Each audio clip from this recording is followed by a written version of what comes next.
Yes. Assalamu alaikum, everyone. In today's lecture, I will discuss with you one important topic that is fundamental theorem of arithmetic. Fundamental theorem of arithmetic. Theorem of arithmetic.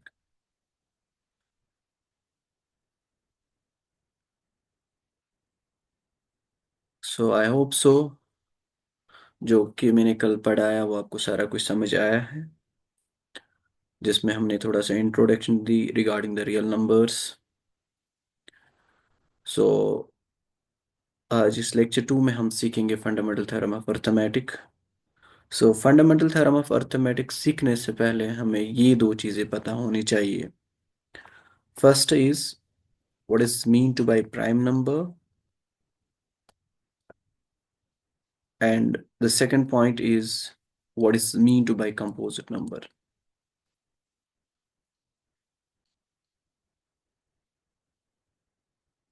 So prime number क्या होता है, composite number क्या होता है, उसके लिए आपको factor की डेफिनेशन पता होनी चाहिए. What is mean to by factor. So factor की डेफिनेशन में आपको एग्जाम्पल से समझाऊंगा. यहाँ पे लेट्स अज्यूम दैट मैं एक एग्जाम्पल लूंगा. 9 divided by 3. I hope so. You know, this is called a numerator, this is called a denominator. If we divide this, and this will become dividend, and this will become divisor. Okay. Now you can check here. So 3 is multiplied by what number? So the answer is 9. So 3 into 3 is 9. And I will repeat the parts of division. This is called divisor, this is called a dividend, this is called quotient, and this is called a remainder. I hope so you know this. But remainder is 0. So it means that इस number 3 ने इस 9 को completely divide किया है. So completely divide means when the remainder will become 0. So, and the quotient must be the whole number. So we can say 3 is a factor of 9. 3 is a factor of 9. So I will take one more example. So 8 divided by 5. You can check here. So as you know, 8 will become dividend, 5 will become divisor, 5 1 or 5, because 5 to our 10 that is greater than 8, वो हमें लेना ही नहीं होता है. So 8 minus 5 is 3. So 3 is the remainder. इसके बाद हम divide कर सकते हैं, लेकिन यहाँ पे पॉइंट आएगा. लेकिन हमें कोशेंट क्या होना चाहिए? होल नंबर या सॉरी नेचुरल नंबर, जब हम किसकी बात करते हैं, फैक्टर की बात करते हैं. So in this case 5 is not the factor of 8. So I hope so आपको फैक्ट डेफिनेशन ऑफ फैक्टर समझ आ गई. What's mean to by factor. Now I will discuss the definition of prime number. What's mean to by prime number. So simply we can say a number is said to be prime number. A number is said to be prime number. Is said to be prime number if it has only two factors. Only two factors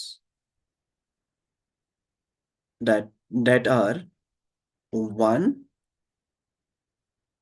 1 and number itself. सो मैंने क्या लिखा यहाँ पे, एक number को हम prime number कह सकते हैं अगर उस नंबर के पास खाली दो फैक्टर्स होंगे. if this number has only two factors, remember only two factors. और वो फैक्टर कौन कौन सा होना चाहिए? एक तो वन होना चाहिए, आई मीन टू से this one, and number itself. So for example अगर हम एग्जाम्पल से समझाने की कोशिश करेंगे, अगर हम एग्जाम्पल यहाँ पे लेंगे 2. Now find the factors of 2. 2 को कौन कौन सा नंबर डिवाइड करता है? एक तो obviously this is the fundamental result, हर एक नंबर को डिवाइड करता है। ठीक है, every number is divided by one. हर एक नंबर को वन डिवाइड करता ही है। So that means one. And second factor is two. देखो, इस टू के पास दो फैक्टर्स हैं, एक तो वन और दूसरा क्या है, टू। इट मीन्स दैट, और इसके पास खाली कितने फैक्टर्स हैं, two factors, one and number itself. और वन एंड नंबर इटसेल्फ, उस नंबर को हम कहते हैं प्राइम नंबर। सिमिलरली अगर हम यहाँ पे थ्री लेंगे, सो थ्री को भी चेक कर लो, इसको कौन कौन सा डिवाइड करेगा। ऑब्वियसली वन तो हर एक नंबर को डिवाइड करता ही करता है।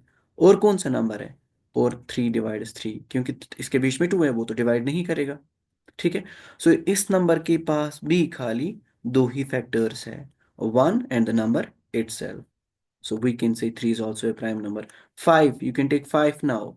So 5 के पास खाली कौन कौन सा फैक्टर है, एक तो इसको completely divide 1 करता है, और 5 को completely divide 5 करता है। इसके पास भी खाली दो ही फैक्टर्स है, 1 and the number itself, इसको भी हम प्राइम नंबर कहते हैं। Similarly 7, 7 is also a prime number, so on. So अब बचता क्या है, एक बड़ा सा नंबर है, लेट्स assume that 109। मुझे चेक करना है ये प्राइम नंबर है कि नहीं। So it is difficult. एक तो हम इजीली कर सकते हैं, divisibility test by two three, उसे चेक कर लेंगे। लेकिन there is a prime number test जिससे हम डायरेक्टली कह सकते हैं क्या ये प्राइम नंबर है कि नहीं। लेकिन उसके लिए आपको स्क्वायर्स ऑफ द नंबर याद होना चाहिए। हमें उस नंबर को स्क्वायर लेना है that is just less than 109। मैं आपको समझाऊँ मेरे कहने का मतलब क्या है। अगर हम यहाँ पे लेंगे nine square, nine square is 81, लेकिन ये तो इससे लेस है, हाँ सेटिस्फाइड। लेकिन अगर हम लेंगे 10 स्क्वायर, अब सर आपने क्यों लिया नाइन स्क्वायर डायरेक्ट, हमें पता है वन स्क्वायर टू स्क्वायर वो तो बहुत छोटे हैं ना 109 से, उनको लेने की कोई ज़रूरत नहीं है। 10 square is 100, that's obviously less than 109। अब हम लेंगे 11 स्क्वायर। 11 स्क्वायर क्या होता है, 121। 121 हम नहीं ले सकते क्योंकि इस जो 11 स्क्वायर है वो 109 से greater. So how can we check a number is a prime और नॉट, प्राइम नंबर टेस्ट जिसको हम कहते हैं। ठीक है, सो हमें क्या करना है, हमने ये ऑब्जर्व किया है कि 10 square is less than 109, because 100 is less than 109। अब क्या करना है आपको, एज यू नो, इस 10 को हम कहते हैं बेस, और इस 2 को कहते हैं हम पावर। अब आपको बेस के फैक्टर्स लेने हैं। फैक्ट मीन्स इस 10 को कौन कौन सा नंबर डिवाइड करेगा। इस नंबर को वन तो ऑब्वियसली करेगा ही करेगा, हर एक नंबर को वन डिवाइड करता ही करता है, और टू, और जो और फाइव एंड 10, यानी कि ये इसके फैक्टर्स है। वन भी है, टू भी है, थ्री फाइव भी है, और 10 भी है, एक्सेप्ट द वन। अब वन को छोड़ो यहाँ पे, वन को छोड़ने के बिना क्या इन फैक्टर्स में से कोई नंबर इसको डिवाइड करता है, मतलब 109 को 2 डिवाइड करता है प्रॉपरली, नॉट, नहीं डिवाइड करता है क्योंकि लास्ट नंबर ऑड नंबर है। वो मैं सिखाऊंगा कब डिवाइड होगा कब नहीं डिवाइड होगा। Simply you have to use the divisibility test. And five, क्या इस नंबर को डिवाइड फाइव करता है, 109 को फाइव डिवाइड करता है, 105 को डिवाइड करता है, नहीं करता है, क्योंकि divisibility test of five means last number, ones place पे जो नंबर है या ये जीरो होना चाहिए या फाइव होना चाहिए, ना जीरो है ना फाइव है। 10 ऑब्वियसली इसको डिवाइड नहीं करेगा क्योंकि 10 में लास्ट में क्या होना चाहिए, zero. So it means that हम कह सकते हैं कि जो 109 है,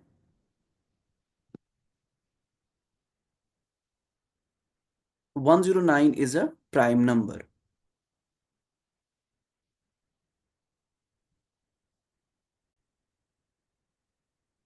So what we can say, 109 is a prime number. 109 is a prime number. So in this way you can check that जो bigger numbers है वो prime numbers है कि नहीं। ठीक है, this is the prime number test. So next, अब हमें क्या सीखना है, कंपोजिट नंबर होता क्या है। Composite number obviously I think that आपको पता चला कि कंपोजिट नंबर की डेफिनेशन है वो नंबर जिसके पास दो से ज्यादा फैक्टर्स है। A number which have more than two factors are called composite numbers. So, for example, अगर हम यहाँ पे लेंगे 4, देखो 4 को कौन कौन से नंबर डिवाइड करता है? 1 ऑब्वियसली, एंड देन 4 को 2 भी कंप्लीटली डिवाइड करता है, 4 को 4 भी डिवाइड करता है। अब कितने फैक्टर्स है? 1 भी है, 2 भी है, 4 भी है। अब इस 4 को कितने फैक्टर्स है? 3 factors. It means that it is not a prime number, it is a composite number. Similarly, you can check 6. 6 is also a composite number. Why? Because 6 को 1 भी डिवाइड करता है, 6 को 2 भी डिवाइड करता है, 6 को 3 भी डिवाइड करता है, 6 को 6 भी डिवाइड करता है। अब कितने नंबर्स है, कितने फैक्टर्स है? 1 2 3 4, so more than 2 factors. It means that it is a composite number. Now the question is 1. What about 1? 1 क्या है? Is it a prime number? Is it a prime number or a composite number? Or a composite number? इसका answer मुझे चाहिए। 1 क्या है? क्या ये composite number है कि प्राइम नंबर है? नाउ मैं समझा सकता हूं what is mean to by fundamental theorem of arithmetic, what is the statement of fundamental theorem of arithmetic.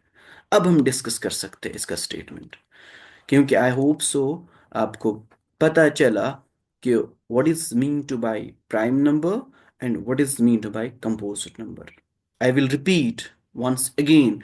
Prime number वो नंबर होता है जिसके पास खाली दो फैक्टर्स होते हैं, जैसे कि आपको 2 है, जैसे कि 3 है, जैसे कि 5 है, जैसे कि 7 है। इन नंबर्स को हम प्राइम नंबर्स कहते हैं। So on there are infinite number of prime numbers.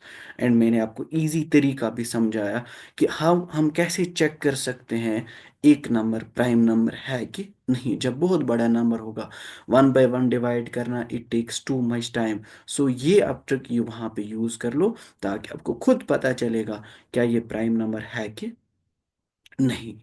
And secondly मैंने डिस्कस किया आपके साथ what is mean to by composite number. Composite number वो नंबर होता है जिसके पास दो से ज्यादा फैक्टर्स है। For example 4, 6, 9, 8, okay, 10, these numbers are called composite numbers. So on, there are infinite number of composite numbers. Okay, now what it states? So it states that every every means हर एक, जितने भी composite numbers है, every composite number, every composite number, I hope so you know the definition of composite number now.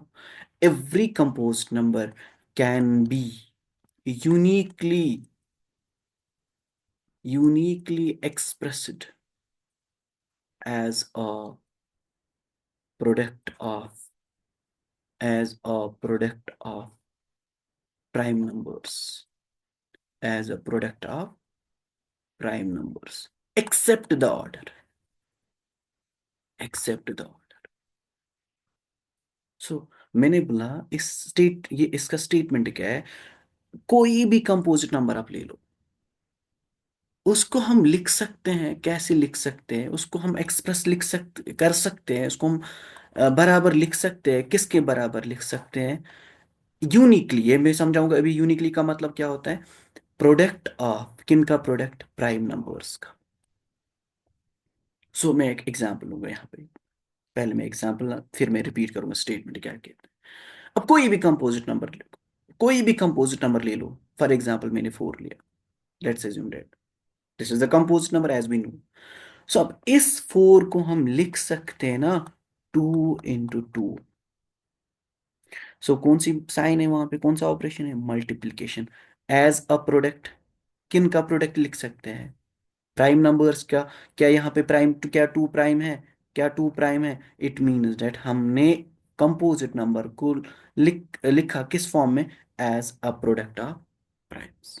Let's assume that हम लेंगे और एक composite number 6। क्या हम 6 को नहीं लिख सकते हैं 3 × 2? अब देखो, क्या ये 3 प्राइम नंबर है? क्या ये 2 प्राइम नंबर है? कोई किसी ने बोला नहीं सर हम ऐसे भी लिख सकते ना, 2 × 3। मैंने बोला हाँ यस, कोई भी प्रॉब्लम नहीं है, हम 2 × 3 भी लिख सकते हैं, हम 3 × 2 भी लिख सकते हैं। लेकिन यही तो है ना, यहाँ पे वर्ड मेंशन करके हैं एक्सेप्ट द ऑर्डर। आपको ऑर्डर चेक नहीं करना है किस ऑर्डर में प्राइम फैक्टर्स लिखे, नो। एंड यूनिकली, क्या आपको लगता है 3 और 2 के बिना कोई प्राइम फैक्टर एग्जिस्ट होगा जो 6 को जो 6 का प्राइम फैक्टर होगा?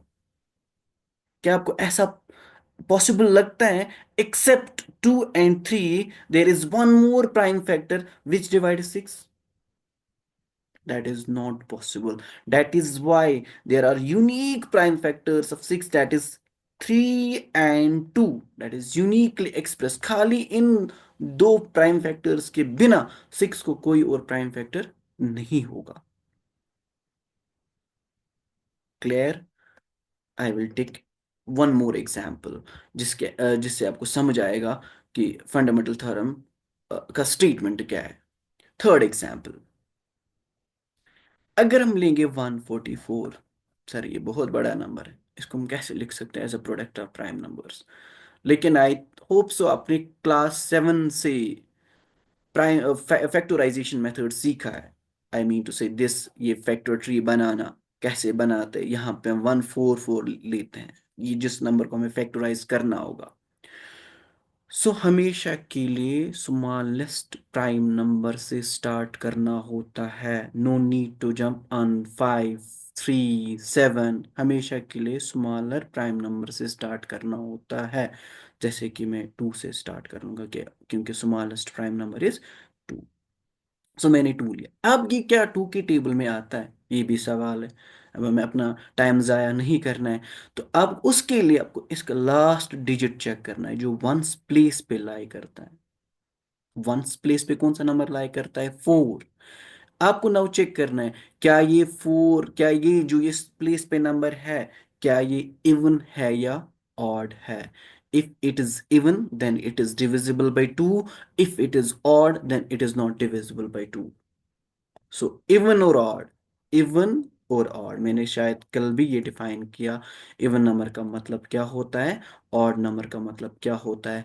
इवन नंबर वो नंबर होता है जो 2 से डिविजिबल होगा, एंड ऑड नंबर वो नंबर होता है जो 2 से डिविजिबल नहीं होता है। इट मीन्स दैट वो नंबर्स इवन नंबर्स होते हैं जिनका 2 एक फैक्टर होता है, वो नंबर्स ऑड नंबर से होता है जिनका 2 प्राइम फैक्टर नहीं होता है। फॉर एग्जाम्पल, मैं आपको एग्जाम्पल के साथ समझाऊंगा। 1, क्या 1 को 2 डिवाइड करता है? नहीं, it means that it is odd number.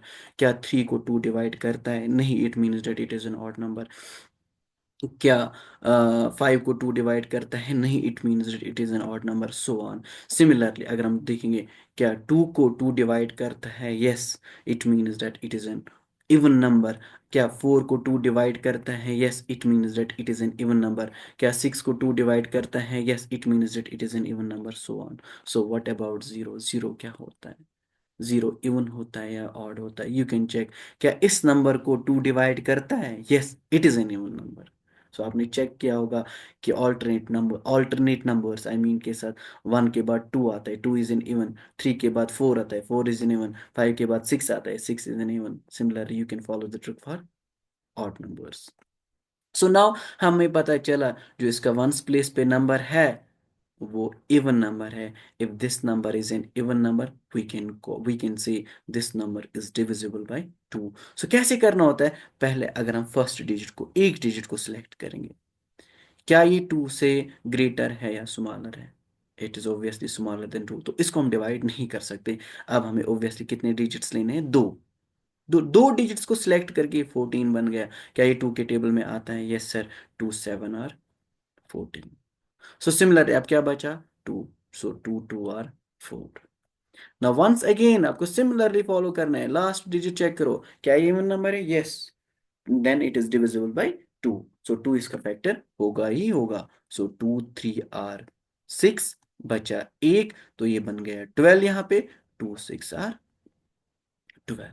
Similarly हम यहाँ पे लेंगे 2 1 आर 2 एंड 2 8 आर 16। सिमिलरली आपको चेक करना है, लास्ट नंबर अगर इवन नंबर है then it is divisible by 2। Similarly 2 9 are 18, अब 2 से नहीं होगा। क्यों नहीं होगा, रीजन क्या है? Because 9 is an odd number. So now कौन सा टेबल चेक करना है? 3। ऑब्वियसली 3 के टेबल में 9 आता है। 3 1 are 3, sorry 3 3 are 9, 3 1 are 3। So it means that 144 को हम लिख सकते हैं किसके बराबर? जो जिस नंबर्स के हम फैक्टर्स ले, याद रखो, यानी कि इस नंबर के फैक्टर्स है ना, कौन कौन सा है? 2 2 2 हम लिख सकते हैं। 2 how many times? 1 2 3 4 times. 1 2 3 4 and 3 2 times. So we can now, अब चेक कीजिए यहाँ पे, क्या हर एक नंबर प्राइम नंबर है? क्या ये प्राइम नंबर है? Yes. So it means that इस कंपोजिट नंबर को हम लिख सकते हैं as a product of primes. Now इसको हम लिख सकते हैं ना ऐसे भी, एक्सपोनेंशियल फॉर्म में, कि 2 is multiplied by how many times? You can check 1 2 3 4, यही हमें पावर में लेना होता है। 3 is multiplied by how many times? 2 times, यही तो हमें पावर में लेना होता है। को बात आ रही है समझ? So this is expanded form and this is exponential form. ठीक है, clear? So it means that now I will repeat the statement of fundamental theorem of arithmetic. What it states, हर एक कंपोजिट नंबर को हम लिख सकते हैं कैसे? As a product of primes. Uniquely भी आपको समझ आया? क्यों यूनिकली का मतलब क्या है, मैं आपको फिर से यहाँ पे समझाऊं। 2 और 3 के बिना कोई और प्राइम फैक्टर 144 के पास नहीं होगा। 2 और 3 के बिना, बात आ रही है समझ? And except the order.